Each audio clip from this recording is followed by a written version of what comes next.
राष्ट्रीय रिपब्लिकन पक्ष महाराष्ट्र प्रदेश कार्यकारिणी बैठक संपन्न। नमस्कार, मी अमिता गावंडे, कबीर न्यूज नेटवर्क मध्ये आपले स्वागत आहे। त्र्यंबकेश्वर येथे राष्ट्रीय रिपब्लिकन पक्षाची महत्त्वाची बैठक पार पडली आहे। गाव तिथे शाखा हा नवा नारा देत पक्षाने आता महाराष्ट्रात मोठी मोर्ची बांधणी सुरू केली आहे।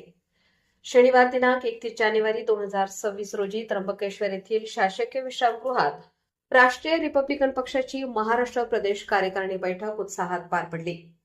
पक्षाचे राष्ट्रीय अध्यक्ष अण्णासाहेब कटारे यांच्या अध्यक्षतेखाली ही महत्त्वाची बैठक संपन्न झाली। या बैठकीत नुकत्याच झालेल्या नगर परिषद, नगरपालिका आणि महानगरपालिका निवडणुकांवर सविस्तर चर्चा करण्यात आली।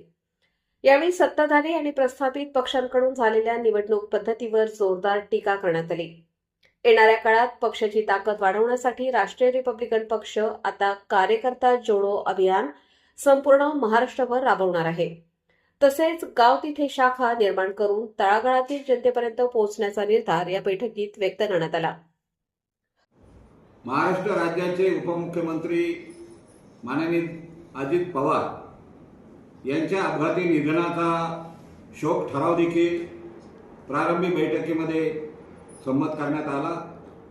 यासोबतच राष्ट्रीय रिपब्लिकन पक्ष संपूर्ण महाराष्ट्रात गतिमान करण्यासाठी आमच्या पक्षाचे समस्त नेते, समस्त पदाधिकारी, कार्यकर्ते उद्यापासून कामाला लागणार आहे आणि निश्चितपणे भविष्य काळामध्ये राष्ट्रीय रिपब्लिकन पक्ष या राज्यामध्ये आपली एक वेगळी ओळख निर्माण केल्याशिवाय राहणार नाही, असा देखील ठराव आजच्या बैठकीत पारित करण्यात आला। प्रस्थापित पक्षांच्या राजकारणाला छेद देऊन राष्ट्रीय रिपब्लिकन पक्ष आता महाराष्ट्राच्या राजकारणात कोणती नवी दिशा देणार हे पाहणे महत्त्वाचे ठरेल।